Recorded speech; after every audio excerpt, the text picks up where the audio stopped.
আসসালামু আলাইকুম, good morning সবাইকে। কেমন আছেন সবাই? দুদিন পরে আজকে একটা ভিডিও করলাম। সকালে আসলাম, কবুতরগুলোকে উড়াইছি।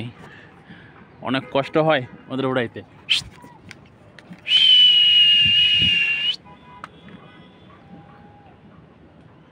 আমার একটা নর শুধু উপরে আছে, সবার উপরে, অনেক উপরে আছে।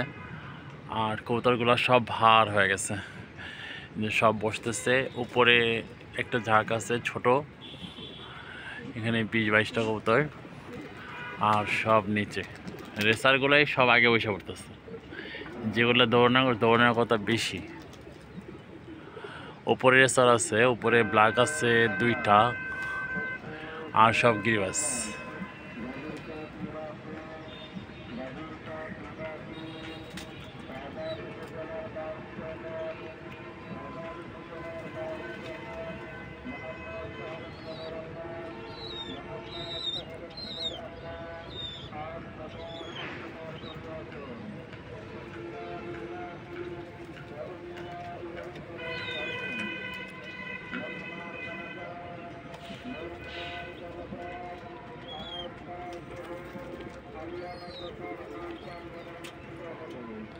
এই যে এ হলো সবচেয়ে বেশি এলসা, ও সবচেয়ে আগে বসে পড়ে। এ হলো শুধু খাবারের চিন্তা, আর হলো আশেপাশে দৌড়াদৌড়ি, মানে পাশাপাশি থাকে।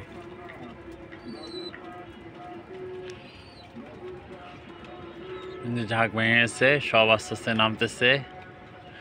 শুধু আমার একটা নর আছে একদম উপরে, ওইটাকে দেখা যাচ্ছে না।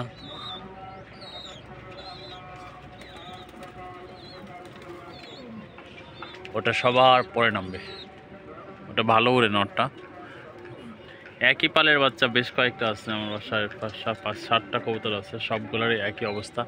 এগুলা খুব আইলসা হয়ে গেছে, এগুলো উঠতেই চায় না তেমন একটা। কালকে যে মাদিটার চোখে মুখে মাথায় পুরা, যে মাদিটা অসুস্থ হয়ে মানে হয়ে গেছিলো, এই কী বলে এটারে, মানে ঠোকরা যেটারে অসুস্থ করে ফেলেছিল, ওই মাদিটারে কালকে রাতে হলুদ দিয়ে দিছি। দেখেন এই যে মাথায় হলুদ আছে। তো আজকে আশা করি ভালো হয়ে যাব। হ্যাঁ, কালকে দেখলাম মোটামুটি ভালো আছে, তো আশা করি আরও ভালো হয়ে যাব। এই যে নট ডাকতেছেন, যে নটটার সাথে জোড়া দিছিলাম ওরে, সেই নটটা ডাকতেছে নিচে। দেখি সুস্থ হোক, সুস্থ হলে আবার জোড়া দেবো। নটটার সাথে জোড়া ভিড় ছিল, কিন্তু প্রবলেম হয়েছে অন্য একটা কবুতরের সাথে, দুইটাই সেম তো, আরেকটার সাথে পড়ে গেছে জোড়া, পরে ওইটা ঠকাঠকি করছে। এই যে নটটা ডাকতেছে নিচে। আফসান গিজেলের সাথে আমার সবজি মাদিটা জোড়া দেওয়া হয়েছিল। দেখি এখন এই যে মাদি অবস্থা আগের চেয়ে অনেকটা ভালো।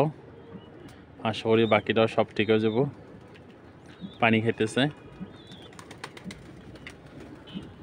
কবুতরগুলো এখনও উঠতেছে, নামবে, দেখি নামুক। নামলে খাবার দিয়ে বের চলে যাব।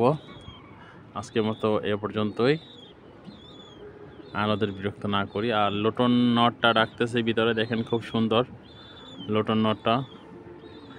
তো ওরে রাখবো না, ওরে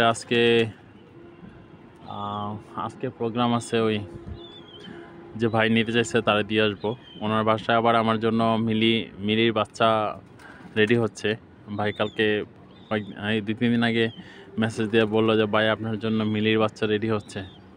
তো ওনার মিলি আছে এক জোড়া, মিলির বাচ্চা রাখতে বলছি ভাইকে। তো ভাই আছে দুবাই, সৌদিতে আছে। তো ভাই বলছে সমস্যা নাই,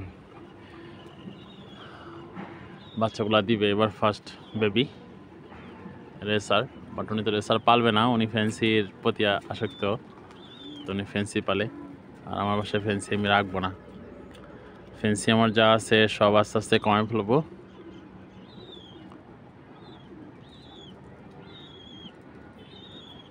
সব কবুতর বসে পড়ছে, এই যে বসতেছে আরও অল্প কিছু কবুতর, বেশি না। আর উপরে নটটা আছে, নটটা আসলে দেখি নটটার খুঁজা পাই কিনা, চোখে ধরা পড়ে কিনা নটটা কোথায় আছে। নাই, নটটা দৌড়ায় আর অনেক উপরে ওঠে, তো আসলে অতটুকু দেখা যায় না, একমাত্র নীল আকাশ হলে বোঝা যায়। আর আকাশটা আজকে এমনিতেই মেঘলা মেঘলা, সেক্ষেত্রে আরও বোঝা যায় না। আর নটটা যেহেতু বাজি করে, সেক্ষেত্রে ওর নামতে একটু কষ্ট হয়ে যায়, উপর থেকে সহজেও নামতে পারে না।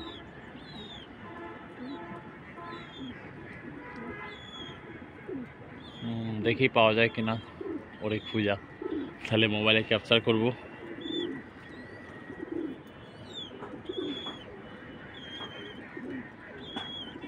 হ্যাঁ, এই যে পাওয়া গেছে, বাজি করতেছে একদম বাসার উপরে, সব বাজি করতেছে।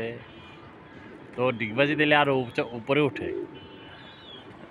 এই যে নামতেছে, এই যে নামতেছে, এক শীষ দিয়ে একদম নিচে নেমে আসছে।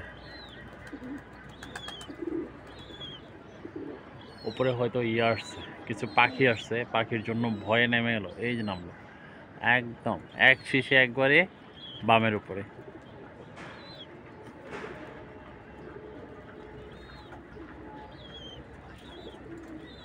রিসেন্টলি আমি যে বাচ্চা দুইটা নিয়ে আসলাম রেসারের, চৌরাস্তা থেকে এক ভাইয়ের কাছ থেকে, ওনার যে বাচ্চাটা, উনি কালকে বলছে যে বাচ্চার কালার কেমন আছে। তো ভাই কালার আলহামদুলিল্লাহ, কালার খুব সুন্দর, সাইজে সুন্দর, ফিগারও আলহামদুলিল্লাহ খুব সুন্দর। দুই পর কালকে দেখলাম যে দুই পর জড়ছে, এমন নট ডাকতেছে আর পিছনে। হয়তো মাদি বাচ্চা হবে বাচ্চাটা, আর আরেকটা বাচ্চা আছে ওইটা নর হবে। হ্যাঁ, কবুতর সহ নেমে আছে, দেখি খাবার দিয়ে আস্তে আস্তে, কারণ বেশ কয়েকটার বাচ্চা আছে, সবাই বাচ্চার জন্য, বাচ্চা খাওয়ানোর জন্য সবাই ব্যস্ত। তো আজকে এই পর্যন্তই, বিরক্ত না করি আপনাদের। তো ভালো থাকবেন, সুস্থ থাকবেন। আসসালামু আলাইকুম।